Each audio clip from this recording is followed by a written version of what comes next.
Hello ladies and gentlemen, Nick here, and welcome to my review of Doctor Who, The Wheel in Space, or Wheel, I should say, which is partly missing, but the 2 surviving episodes are available on Lost in Time. And this is the penultimate time I'll be flashing this DVD at you guys. There will be one more time next season, for one surviving episode from one story, from season 6. And that one will be towards the end. Less said about that story, the better. But what I can also say is that on a streaming service, and I think it's also coming to BritBox as well, which is a BBC ITV streaming service that's being developed between the two. But certainly on American streaming at the moment, or coming anyway. I think it might have been 2017 for the American one. It might be 2019 for BritBox or something. But there's a reconstruction of the Wheel in Space episodes 1, 2, 4 and 5, the missing 4 episodes, 3 and 6 are the surviving ones. So if you've checked it out, or if you're able to check it out, then please comment below what you think of that version of the reconstruction, especially if you can compare it to other versions like Loose Cannon or Joint Venture or other fan ones, or how you think the BBC would do their own versions. Just comment down below. Apparently the guy who did Web of Fear Part 3 and Underwater Menace Part 1 and 4's reconstructions has done that one, so hopefully it's more like Web of Fears and not like Underwater Menaces, otherwise it's going to be shit. But if it's like Web of Fear, it'll be good. As for me, as I can't access it at the moment, I can't comment. If it comes to DVD, then great, perfect, I'll watch it. I'll do another review of this story, but until then, I'm going to have to stick with the Loose Cannon reconstruction. So I'm sticking with that, and the surviving episodes alongside it. So, yeah, no comment on the new reconstruction of The Wheel in Space that's available on streaming services. This is solely based on fan reconstructions from 2000, 1990 to 2000. So, with that out of the way, like I said, if you have seen it or you can see it, comment down below your opinions on it. So, let us begin on the story. The Wheel in Space. Now, up to this point, Season 6 was very half and half. We had 3 good to fantastic stories. Well, I should say 3 to outstanding, I should say, and 3 not very good.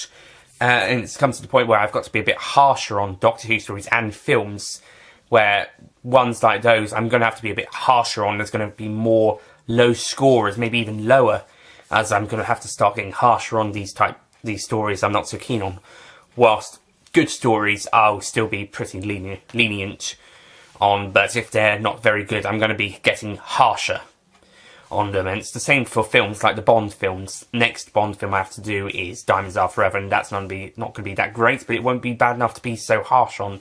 But later down the line there'll be some harsher reviews coming along, so I'm going to have to do that. But this story, I can safely say, The Wheel in Space is one of the good ones. So it's going to join The Tomb of the Cybermen, The Enemy of the World, and The Web of Fear as one of the great to outstanding stories, and does not go anywhere near the not so great ones. I might even put it above Web of Fear. I think, yeah. They're around a similar level of goodness. So the plot of The Wheel in Space is the Doctor and Jamie land on a disused, abandoned rocket called the Silver Carrier, and they are then transported over to the Wheel, a space station. I don't exactly remember what the Wheel does. It's there. And they're not treated too well. The crew, or at least the captain, believes them to be possible saboteurs or something. In fact, Jamie even stops them from blowing up the Silver Carrier when it is seen to be a threat to the Wheel. And he's the captain's really certain he's a traitor. He's not like Robson in the previous story. He's just a bit a little annoying, but he's not Robson annoying. He's a little likable, but not terrible amount. So he gets a little bit of a pass. But guys, if you want them to explain what they're doing, give them a chance. I'm not sure if it was here, but certainly in other stories, if you want to know what they're up to, give them a chance to explain. Alright, don't shout over them. Also, don't talk over other people trying to let you know stuff if they need to. So, yeah, taking your time to listen before you speak is helpful. Anyway, but the reason Jamie saved the Silver Carrier was because the TARDIS is on board. And the cliffhanger of episode 2 reveals that somebody is they're thinking someone's going to attack the Wheel. They're uncertain if it's the Doctor or Jamie or not. But we then find out that the Cybermen are on board the ship and they are preparing to attack the Wheel for some reason. I'm sure they've got a reason. It's to help attack. It's for an attempted Earth invasion, I think.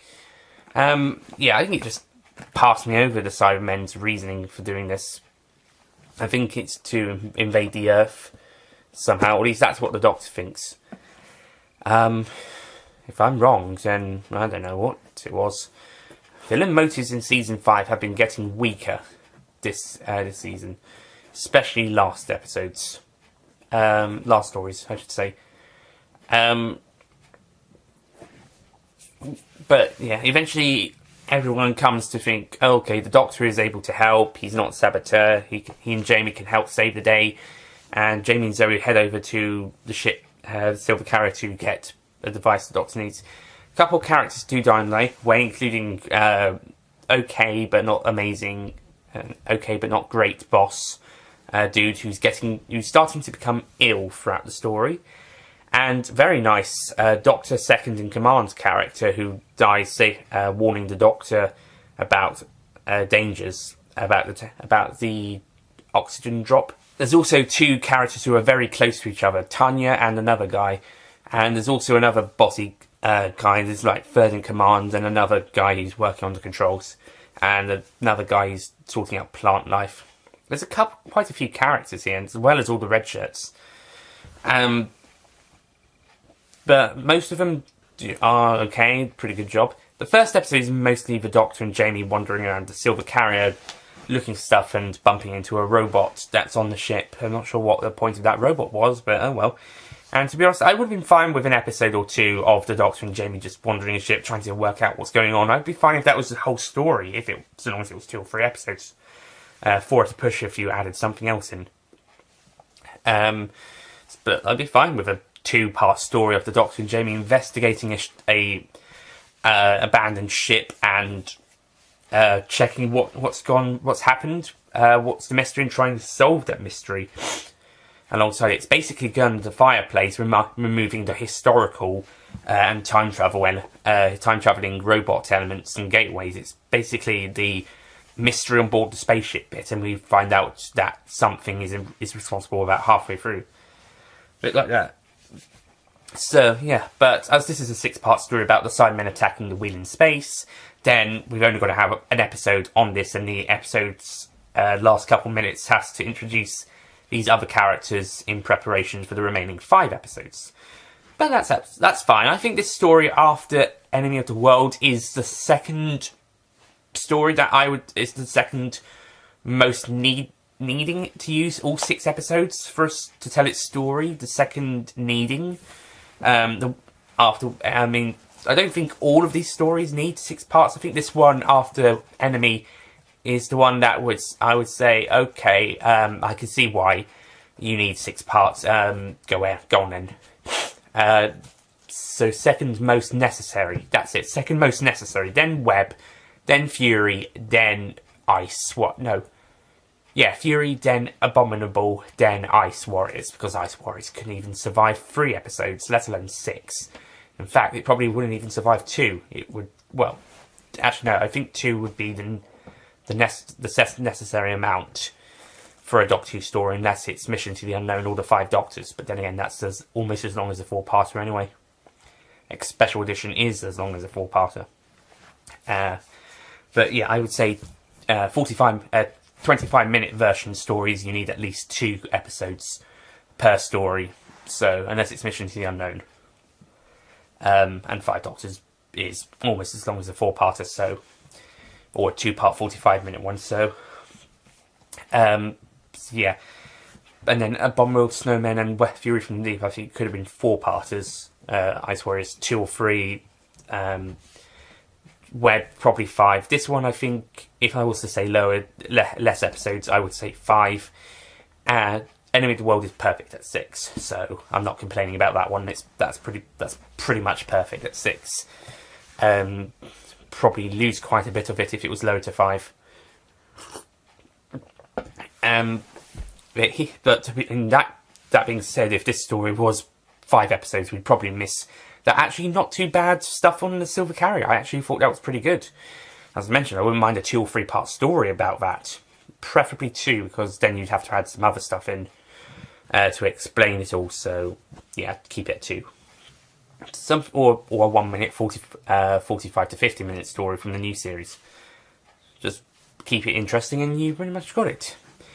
So anyway, the rest of the story is still pretty good. It's still got some interesting stuff. I do have to say, there is some weird editing going on. There's not so much with cuts, it's just that changing from scenes. You've got a scene, then it'll cut to a short scene, then it'll cut to something else going on, and then it cuts back to the characters from the scene before, carrying on that stuff. So you might have something with the Cybermen, then we cut to some humans, then we'll cut to something else, then we cut back to the humans continuing to do that bit. It's just a little bit later on. Then maybe we'll cut back to those other Cybermen doing something. Okay, that's not... They don't do that bit, but it's... but at later bits, you've got a scene, maybe the meteors are flying in space, they're shooting them down, then you get a scene of the Cybermen. Then we cut back to the shooting of the meteors, and then we cut back to the Cybermen carrying on doing their stuff. It's something like that. I mean, those aren't complete, direct examples, but it's an examples that are like what's happening in the story. I think certainly at one point there's a bit where we cut to characters doing something, then we cut to the Cybermen, and then we cut back to the characters continuing to do that something. So yeah, it's awkward. They don't seem to be able to sort their scenes out. They're kind of a bit jumbled in some places. This isn't throughout the entire story, but there are occasions throughout the episodes that it will be like that. So that's one thing that I was thinking, what are they doing? Most of the other editing is pretty good. It's fine. It's pretty great. For at least for the surviving episodes, for the reconstructions are well edited as well. I think they've done another good job with this reconstruction. It's just showing some of the CGI. CG looks very obvious. Sorry, guys. Then in 1999, 2000, it does look it. But then again, it still looks like it's still a really good reconstruction. Some of the CGI is actually really good, to be honest. So you've got some really good stuff and some not great stuff in there. That's CGI in a nutshell, really. And I think they do a really good job, considering this was 1999-2000. So do some good job. Acting is really great, especially from the second in command lady, who's a doctor character. She dies at the end of part 5, sadly. She's very good. I think Tanya, is she supposed to be Russian, I think, or Eastern European? Because she reminds me a lot like Tanya from Russia with Love, the Bond film. Although I think this one is a bit more brave than that one. But that being said, I think both of them are brave. Do Russian women just produce brave women? You know what? If that's the case, then that's one positive thing they have over some Western women in some of these earlier TV and films. From these earlier, I say earlier, from 50s, 60s, 70s. One thing the Russians seem to what Russian women seem to be better at than Western ones are. They're braver, generally. Or at least the ones I've seen. Anyway, this is not stereotyping, by the way, and might be, but this is just from what I've seen. Thankfully, over the last couple of decades, Western women have been getting stronger and more braver in media. Anyway, so yeah, speaking of a strong female character from the West, Zoe. About freaking time. Zoe is one of my favourite 60s companions. I was actually working out seeing if I would do a ranking of all of the companions from 1963 to 69. I think Zoe probably would be my favourite female companion. I think so, yes. And she would be in my top 5 overall. There's 3 male and 2 female from the top 5. But then again, you've got more female companions anyway, so... and not all the males are in that top 3? Don't think so. No, not all of them. As I said, only 3 of them. There's at least 4. Yeah, there's at least 4. And I think the total is 13 from An Unearthly Child to the War Games. Discluding Brett Vayon, of course, but including the rest. But I think Zoe might be my number 4 best companion, and 4th best and best female. Guess which male companion is not one of the top 3? You can probably guess which ones are. But I think Zoe is a great companion, and you know, that opinion, I might change my opinion. She might go higher on my rankings over the course of the remaining season that we've got with her and Jamie. And I think their chemistry is pretty good. I know I liked Jamie's chemistry with Victoria, but I think we're also set for a different type of chemistry with Zoe, and also a different type of Ben and Polly. So, looking forward to seeing how the relationship goes. And Zoe is already a likeable character. She gets a little sidelined by other people because she's very clever and trained to be more sort of like a robot. She doesn't really want to be like a robot, but the place she trained has her kind of forget emotions in a way. Emotions and stuff. Just so she could be a walking, talking fact machine. God, I know how she feels. And she's very smart. And yeah, she finds she's very fun, actually. There's one bit she finds Jamie's clothes very funny. Like Victoria, she's introduced in episode 2 for some reason, as opposed to episode 1. In Victoria's case, it makes a lot of sense. Because we're getting into the meat of the story of Evil of the Daleks, whilst here it's just that, she's not... because we're just introducing to the characters on the bridge / control room in part 1, and she's in another room. Here we go, part 2. Here you go. Hi. But yeah, she proves to be a really useful and helpful character in the story, and yeah, good companion material for next season. She even sneaks aboard the TARDIS. Nice. And the Doctor decides to show her what she's in for by showing her a clip from part 1 of Evil of the Daleks. It was originally thought it would be part 2, especially with the extermination of Kennedy, but some people now believe it's from part 1. Either way, it's a recap or clip of Evil of the Daleks, where the Doctor shows Zoe what the Dalek's capable of. Strangely, he shows a bit where he wasn't there. He just shows a bit of a Dalek killing somebody, Kennedy to be precise, but the Doctor wasn't there. You would have think the Doctor would have shown, there would have been a clip of the Doctor, of a Dalek killing someone in front of the Doctor, or when the Doctor was around, or witnessing, or something, or just one he knows of, and he's probably thought about it in his mind. I know they couldn't do a whole new clip or anything, and they'd have to reuse one of the ones from the previous Dalek stories after Terry Nation took them out of the BBC for a few years. But I would have thought they would have used a clip of a Dalek maybe killing people that was seen by the Doctor, or he would have thought about it somehow. This is his perception, and we get to see what actually did happen, and he's probably right. It probably would have been a better idea if we saw Victoria Waterfield's father. Was it Edward? yeah, it would have probably been better to see a clip of his extermination or one of the massacre scenes from Power of the Daleks, or if you want to go even further back in time, one of the scenes from one of the Hartnell stories.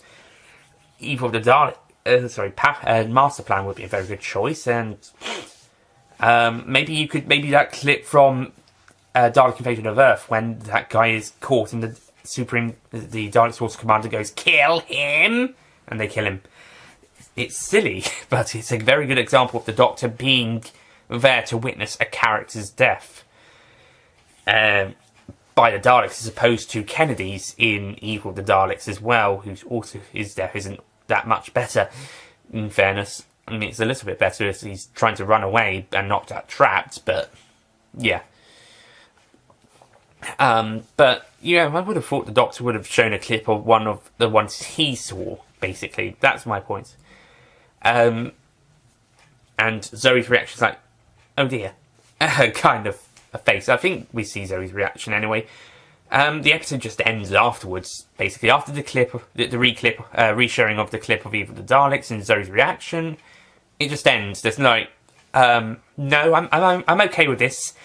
Or the Doctor showing more creatures like the Macra or the Ice Warriors, or the Great Intelligence, or the Zarbi or anything. I'm just throwing some Hartnell ones in there for diversity.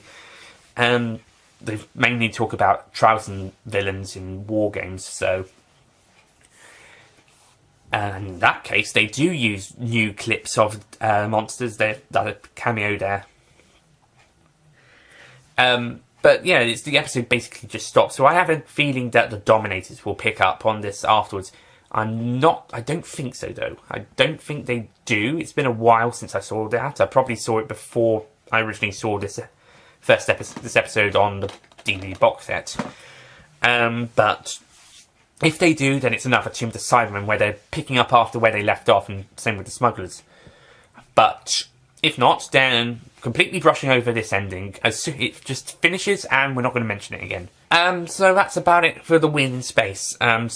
Quite a lot of good stuff, but it's not completely perfect. I think it could have been a little bit shorter, but then, like I said, that good stuff in part 1 could have been lost, which is a shame because it was actually quite interesting for a slower start build-up story. Normally it would be boring, but I actually thought it was pretty interesting. But overall, I think it's a very good story of not perfect. It's pretty great. Has more good than not so great stuff, and I like the new redesigned Cybermats. I think they look a little bit better, and they kind of do a little bit more in the story. Yeah, they're eating all of the metal that the people need for their laser gun. Even though the Cybermen want I'd say it's part of their plan, because then they can get new material from Silver Carrier that the Cybermen can sneak aboard on, and they want to keep the wheel alive so they could probably invade the Earth and stop the asteroids coming on and attacking it. I'm not sure where the asteroids are coming from, then maybe that's just normal for them, for that. Whilst the Cybermen hijacked the Silver Carrier. They don't say how, but we know that they've hijacked it and probably killed all the crew or converted them. We also get introduced to the Cyber Planner in this story, a slight different version to its next appearance. But we get a nice little cameo of the appearance of the Cyber Controller a few times. And yeah, also it sounds like the Cybermen from Tomb of the Cybermen, but the Cybermen's new voice in this story is awful. Again, stop meddling with the Cybermen voices. They were fine in Tomb of the Cybermen. This is probably their worst ones. I mean, I wasn't so keen on the moon bases, but I think they sorted it for Tomb of the Cybermen, making it a bit more robotic, but still slightly humanoid, like the 10th Planets. This one is more robotic and it's not very good, but the Cyber Planner's voice is like that of the Tomb of the Cybermen. The Invasion, it changes a little bit, but it's not as bad as some of the other Cybermen voices, and I think there's less talking from the Cybermen in the Invasion as well. And then we'll get changes again for Revenge of the Cybermen, which makes sense, it's 7 years later. And then again with Earthshock, which is probably the best Cyberman voices before the new series, to be honest. So, yeah. Yeah, that's it. So I'm going to give The Wheel in Space a 8 out of 10.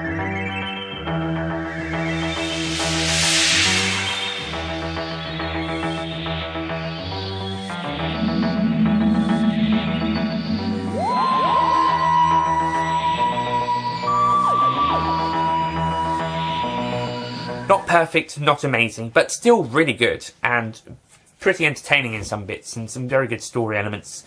And the acting is pretty great. So, yeah, that's it from The Wheel in Space, and I can put this away until the end of season 6. Well, not away, put over there. Okay? And yeah, season 5, that's a wrap. Just got to do the season 5 ranking, and then we'll be on to Troughton's last season, season 6. And we'll be starting that story with The Dominators.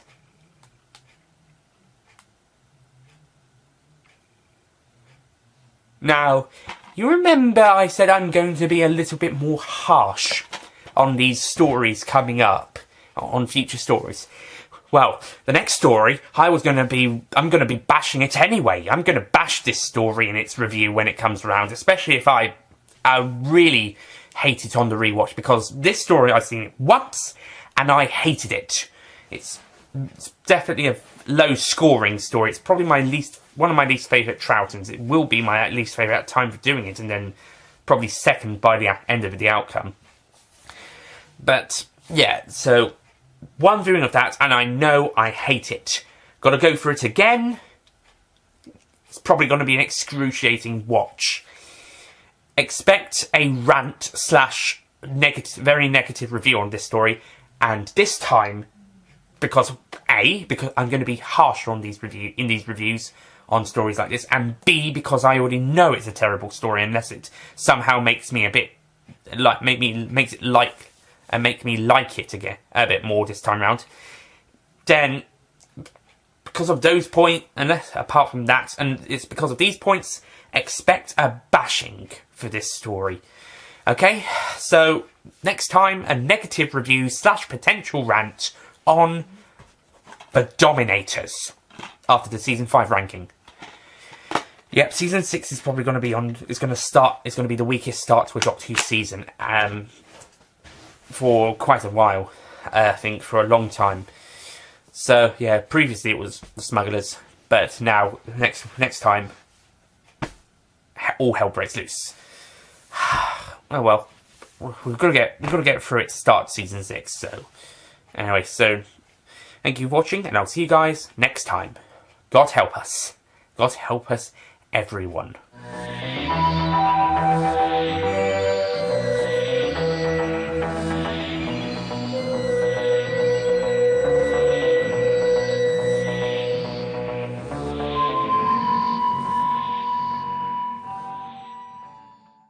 Don't forget to click below to subscribe to the official Nicholas Payne Retro YouTube channel.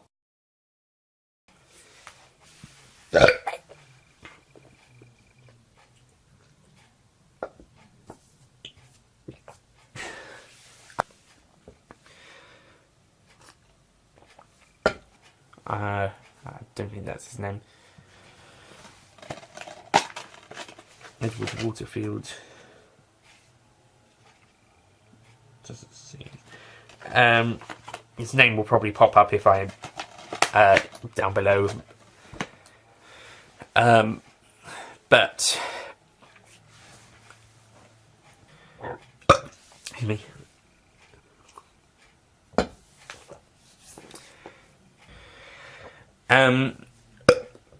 Excuse me. 2 edits in 1 minute. That's annoying.